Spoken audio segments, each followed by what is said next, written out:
Hello traders, good morning all. എല്ലാ ദിവസവും രാവിലെ ഏറെക്കുള്ള പ്രീ മാർക്കറ്റ് റിപ്പോർട്ടിലേക്ക് സ്വാഗതം. ഞാൻ സിയാദ് ഇല്ലിക്കൽ.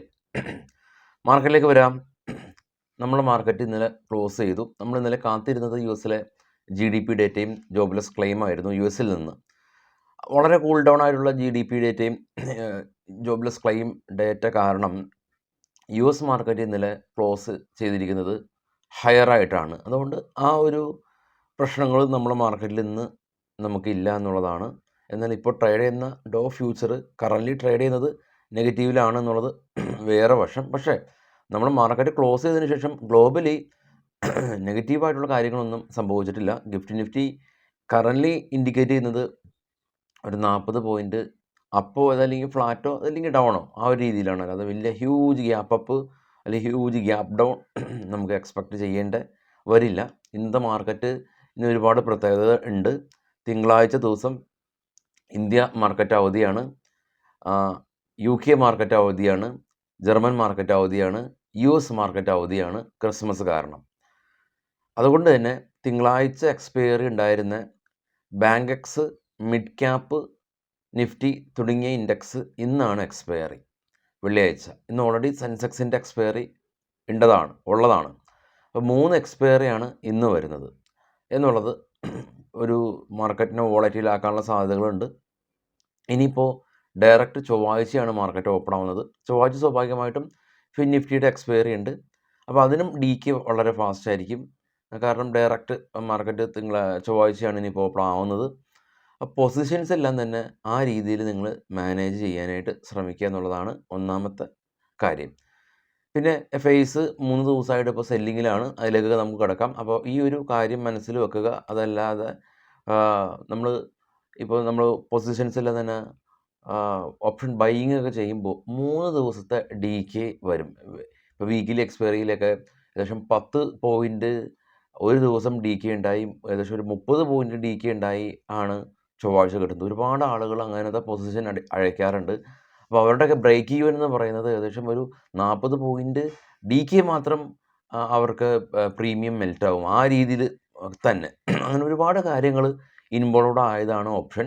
ഒന്നല്ലെങ്കിൽ പഠിച്ചിട്ട് ചെയ്യുക, അതല്ലെങ്കിൽ ചെയ്യാതിരിക്കുക, ഈക്വിറ്റിയിൽ ചെയ്യുക എന്നുള്ളതാണ് ഇതിൽ ഏറ്റവും നല്ലൊരു മാർഗം. കൗതുകം കൊണ്ട് ചെയ്യേണ്ട, ഒരുപാട് കാശ് പോകും. മാർക്കറ്റിലേക്ക് വരാം. ആദ്യം നമുക്ക് ഇപ്പോൾ ഗ്ലോബൽ മാർക്കറ്റ് പരിശോധിക്കാം. ഏറ്റവും ടോപ്പിൽ കാണാം ഗോൾഡ് $3 ഉയർന്നു, $2048 പെർ ഔൺസ് എന്ന നിലയിലാണ് ഉള്ളത്. ആദ്യ ബാച്ചിലുള്ള ഏഷ്യൻ മാർക്കറ്റ് പൊതുവെ പോസിറ്റീവിൽ നിൽക്കുന്നത് കാണാൻ സാധിക്കും. Australia, Kospi, Korea, Nikkei, Japan മാർക്കറ്റുകളിലെല്ലാം തന്നെ പോസിറ്റീവാണ്. പിന്നീട് ഇന്നലെ നമ്മുടെ മാർക്കറ്റ് ക്ലോസ് ആയതിനു ശേഷം ക്ലോസ് ആയ യൂറോപ്യൻ US മാർക്കറ്റാണ് അതിന് താഴെയുള്ളത്. ഡാക്സ്, CSE 40, FTSE UK മാർക്കറ്റും ഫ്രാൻസും ജർമ്മനാണ്. അത് റെഡിലടച്ചു. MOX റഷ്യൻ മാർക്കറ്റ് റെഡിലടച്ചു. ബിറ്റ്കോയിൻ 43,800. ഇന്ത്യ വിക്സ് 5% ഫോൾ ഉണ്ടായി, 13.75. ഡോ ജോൺ ഫ്യൂച്ചർ എന്ന് പറയുന്നതാണ് ഇപ്പോൾ ട്രേഡ് ചെയ്യുന്നത്, അത് നെഗറ്റീവാണ്. ഡോ ജോൺസ് ആണ് ഇന്നലെ ക്ലോസ് ആയിരിക്കുന്നത്, അത് പോസിറ്റീവാണ്, 322 പോയിൻറ്റ്. അതിന് താഴെ കാണാം നാസ്ഡാക്ക് ഇന്നലെ ക്ലോസ് ആയ ടെക്നോളജി ഇൻഡെക്സ്, അതും പോസിറ്റീവാണ്. US Vicks 12.19. ഇന്ത്യൻ വിക്സിനേക്കാളും കുറവാണ് US വിക്സ്. US മാർക്കറ്റിൽ ലിസ്റ്റ് ചെയ്ത ഇന്ത്യൻ കമ്പനികളിൽ ഇൻഫോസിസ് ഫ്ലാറ്റ് ആയിരുന്നു. എന്നാൽ Wipro 0.25% rally, ICC bank rally, HDFC rally, doctor റെഡ്ഡിയും റിലയൻസും പോസിറ്റീവ് ക്ലോസ് ചെയ്തു. യുഎസിലെ ടെക്നോളജി കമ്പനികളിൽ ആപ്പിൾ ഒരു ഫ്ലാറ്റായ രീതിയിൽ ക്ലോസ് നടത്തിയെങ്കിൽ മറ്റുള്ള എല്ലാ ടെക്നോളജി കമ്പനീസും പോസിറ്റീവാണ്. ഇൻ്റലൊക്കെ 3%, ടെസ്ല 3% റാലി രേഖപ്പെടുത്തി. തിങ്കളാഴ്ച കാണാം US, UK, ഇന്ത്യ, ജർമ്മനി മാർക്കറ്റെല്ലാം തന്നെ ക്ലോസ് ആണ്, ഓൾറെഡി ആണ്. ഫേസിൻ്റെ ക്യാഷ് മാർക്കറ്റിലേക്ക് വരുമ്പോൾ ക്യാഷ് മാർക്കറ്റിൽ അവർ ഇന്നലെ 1638 കോടി രൂപയ്ക്ക് സെല്ല് നടത്തി. DAs 1624 കോടി രൂപയ്ക്ക് ബൈ നടത്തി മാർക്കറ്റിനെ സപ്പോർട്ട് ചെയ്തിട്ടുണ്ട്. അപ്പോൾ FIസിൻ്റെ ഭാഗത്ത് നിന്ന് അവരുടെ സെല്ലിങ് തുടർച്ചയായി ഇപ്പോൾ 3 ദിവസം അവർ സെല്ലിംഗ് മോഡിലേക്ക് പോയിട്ടുണ്ട് എന്നുള്ളത് കാണാനായിട്ട് സാധിക്കും.